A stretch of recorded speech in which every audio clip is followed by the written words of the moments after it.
When tech billionaire Sebastian Cross walked into that conference room, every woman turned. He was used to it.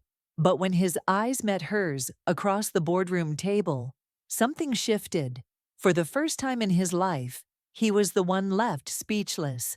What happened next shocked everyone who knew him. You know what they say about powerful men, right?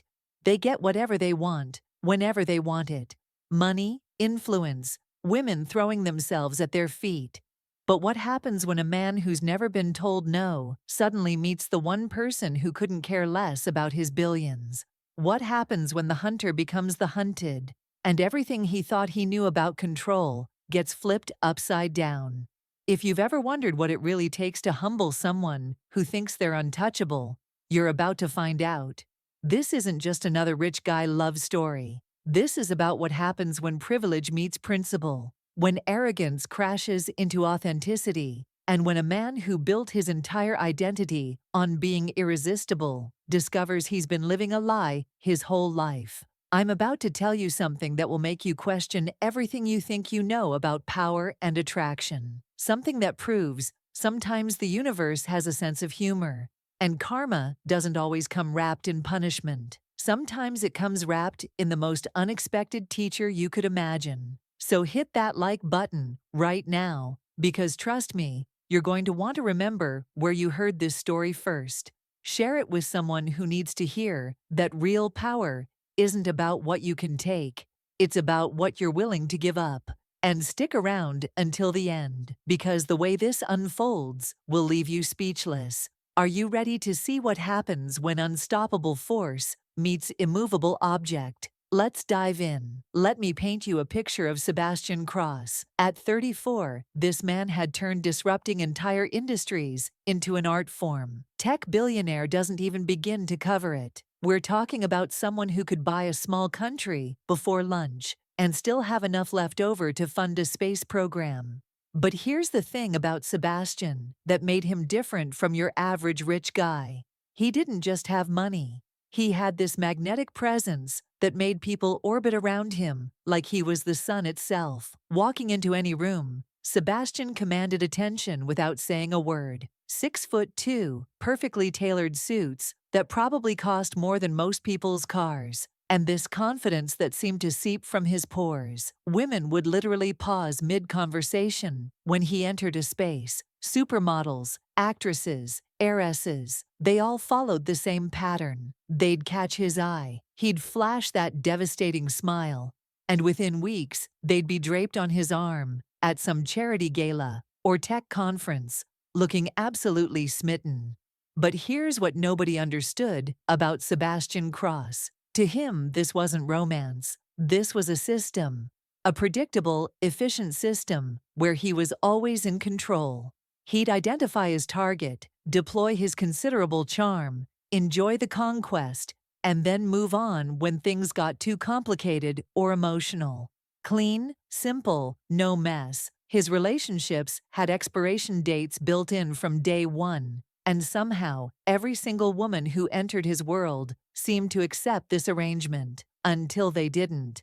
But by then, he was already 3 steps ahead, moving on to the next beautiful face. His friends joked that Sebastian had cracked the code on modern dating. His business rivals whispered that his cold calculation extended beyond the boardroom into his personal life. But Sebastian, he saw it as efficiency. Why waste time on messy emotions when you could have companionship, attraction, and freedom all wrapped up in neat, manageable packages? Then came that Tuesday morning in October that changed everything. The conference room on the 42nd floor of Cross Technologies was Sebastian's domain. Floor-to-ceiling windows overlooking Manhattan. A table that could seat 20, but somehow made him look like he owned the entire city. He was closing the biggest merger in his company's history, acquiring a sustainable energy firm that would double his empire overnight. The usual players were there, his legal team, the acquisition targets, investment bankers who looked like they hadn't slept in weeks. Sebastian walked in exactly 3 minutes late,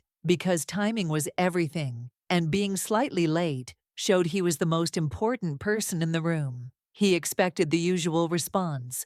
Conversation stopping, eyes turning his direction, that subtle shift in energy that happened whenever he entered a space. But something was different this time. Sitting at the far end of the table, completely absorbed in reviewing a contract, was a woman who didn't even look up when he entered. She was beautiful, yes, but not in the obvious way Sebastian was used to. There was something understated about her elegance, something that suggested she was beautiful because of who she was, not because of what she'd put on that morning.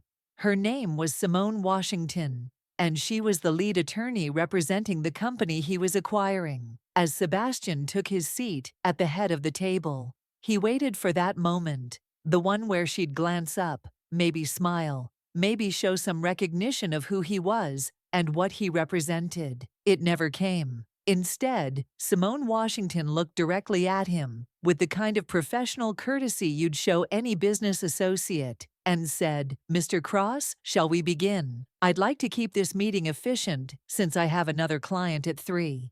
Just like that, Sebastian Cross, the man who had never had to work for anyone's attention, who had never been treated like just another item on someone's agenda, found himself completely off balance. She wasn't impressed. She wasn't interested. She wasn't even curious. For the first time in his adult life, Sebastian Cross was just another guy in a suit, sitting across from someone who had better things to do than be dazzled by his presence. And something about that realization hit him like ice water in the face. The game had just changed, and for once, Sebastian wasn't the one setting the rules. You have to understand something about men like Sebastian Cross. They don't just get rejected. They don't even know what rejection looks like.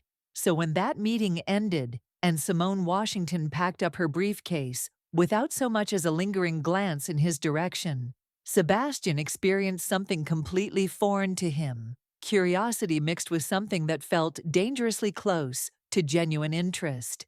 That night, instead of his usual routine of reviewing market reports and fielding calls from whatever stunning woman was currently occupying his social calendar, Sebastian found himself doing something he'd never done before. He was researching a woman not because he wanted to impress her, but because he genuinely wanted to understand her. What he discovered made his fascination deepen into something approaching respect. Simone Washington wasn't just any corporate lawyer. Harvard Law Review, top of her class, turned down offers from every white shoe firm in Manhattan to work for a mid-tier practice that specialized in social justice cases. She'd argued cases in front of the Supreme Court before she turned 30. She donated 60% of her income to causes she believed in. This woman had options, serious, life-changing options, and she'd chosen principle over profit every single time.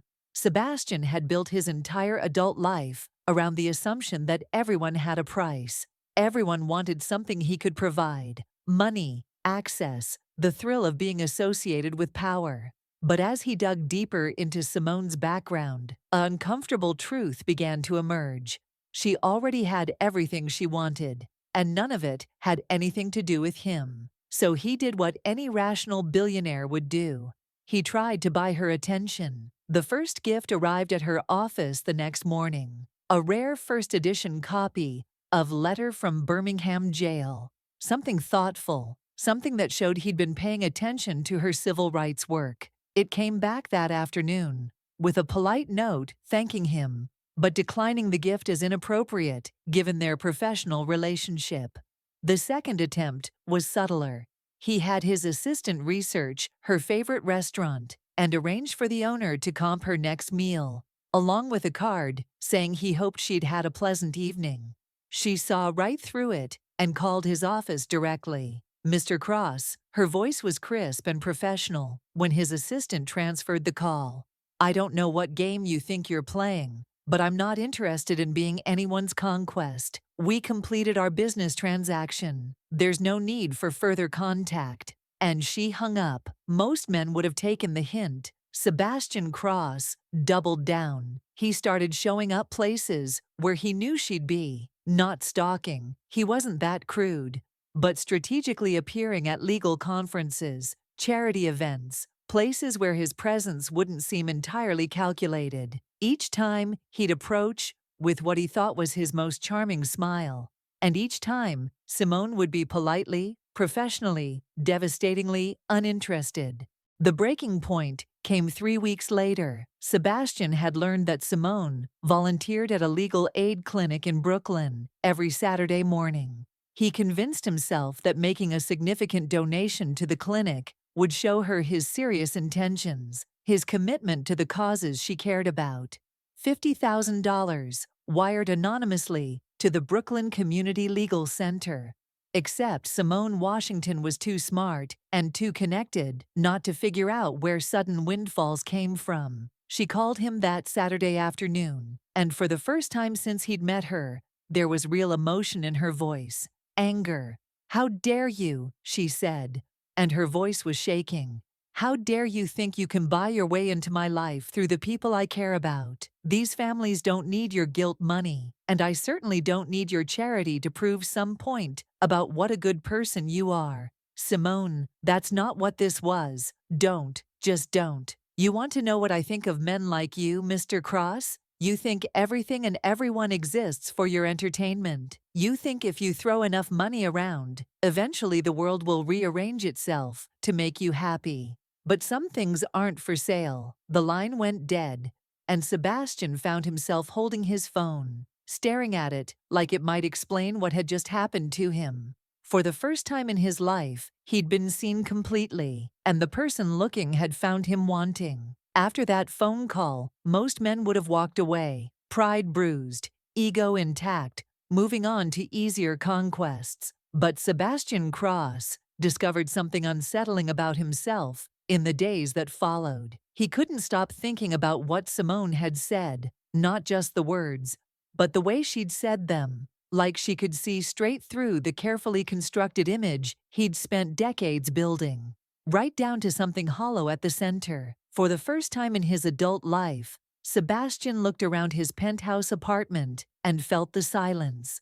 Really felt it. All those sleek surfaces, all that expensive emptiness. And nowhere in any of it was there evidence of a single genuine connection. His relationships weren't relationships at all. They were transactions.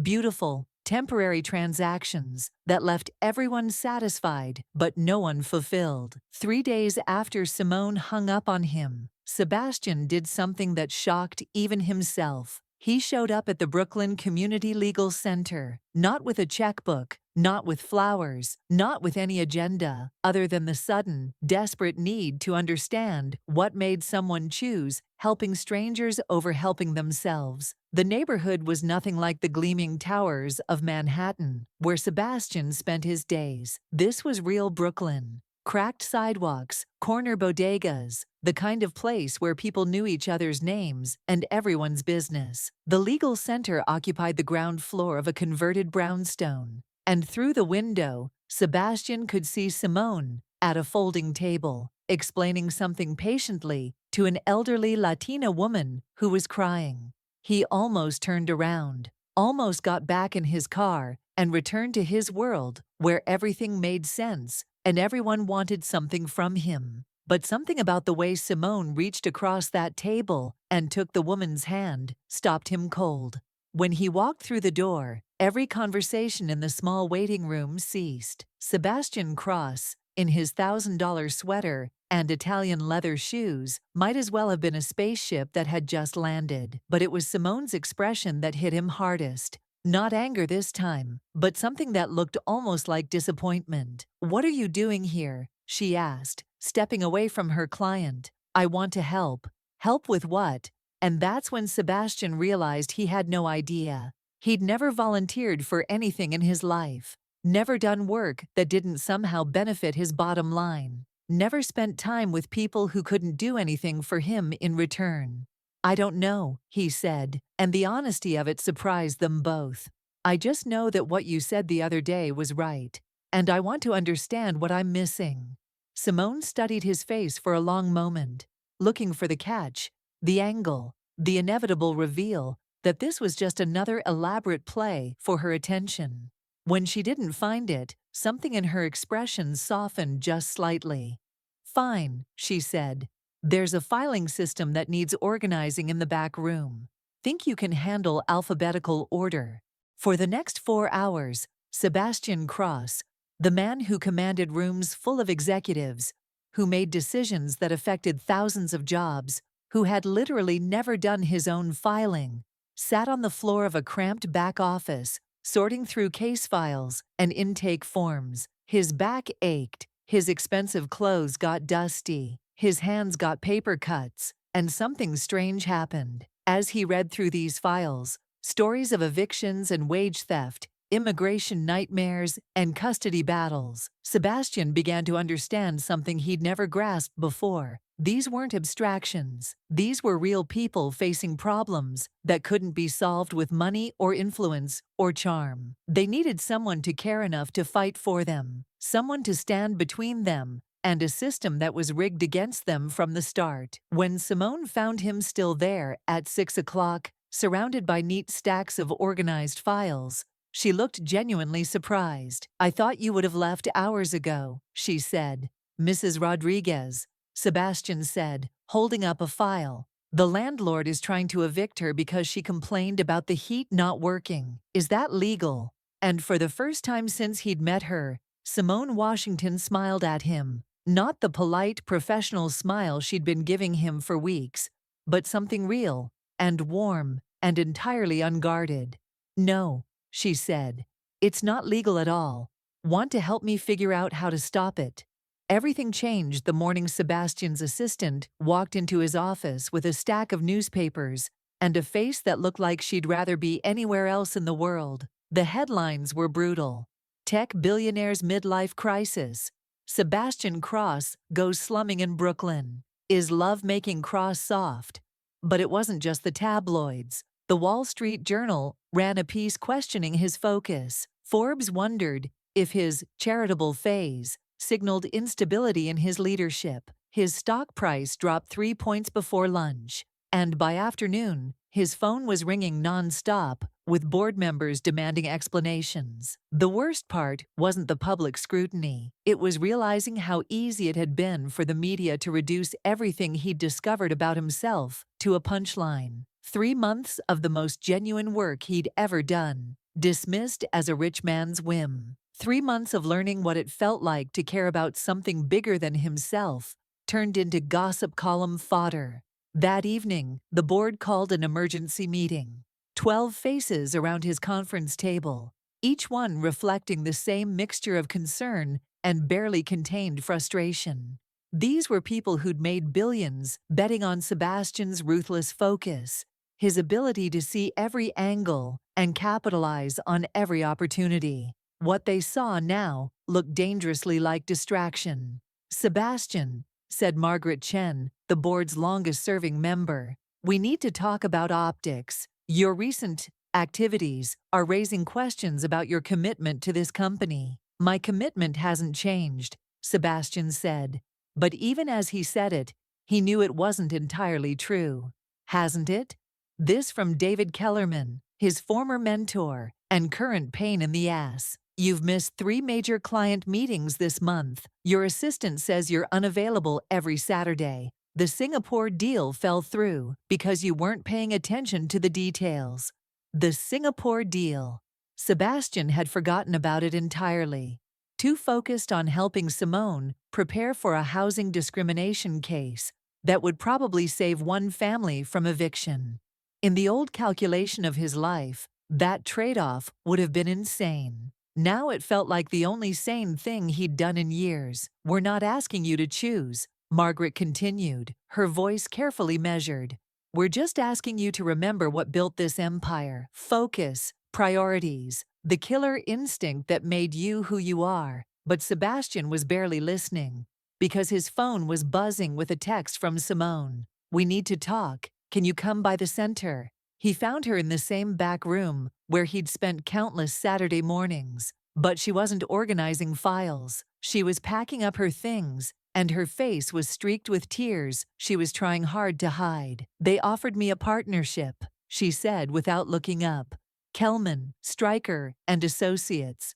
Full partner track, corner office, The kind of salary that would let me do 10 times more good than I'm doing here. Sebastian felt something cold settle in his stomach. That's amazing. You deserve it. Do I? She finally looked at him, and her eyes were blazing. Or is this just another way for your world to fix a problem? Make the inconvenient woman disappear by giving her everything she thinks she wants. The accusation hit him like a physical blow. Simone, I would never, wouldn't you? Your board member, David Kellerman, sits on their advisory committee. You think that's a coincidence? Sebastian's mind raced. He hadn't orchestrated this, but that didn't mean it wasn't orchestrated. His world had a way of solving problems efficiently, of removing obstacles to the natural order of things. And apparently, his feelings for Simone Washington had been classified as an obstacle. I'm taking the job, she said, and her voice was steady now, resolved. Not because of the money or the prestige, but because I won't be the reason you lose everything you've built. I won't be responsible for turning you into something you're not. What if what I'm becoming is who I actually am? The words came out before Sebastian could stop them. What if everything I built before was the lie?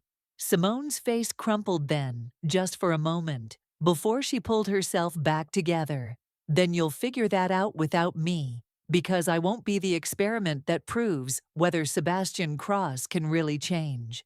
She walked past him toward the door, pausing only to add, some risks are too big, even for billionaires. And Sebastian Cross, who had never lost anything that mattered, watched the most important thing in his life walk away.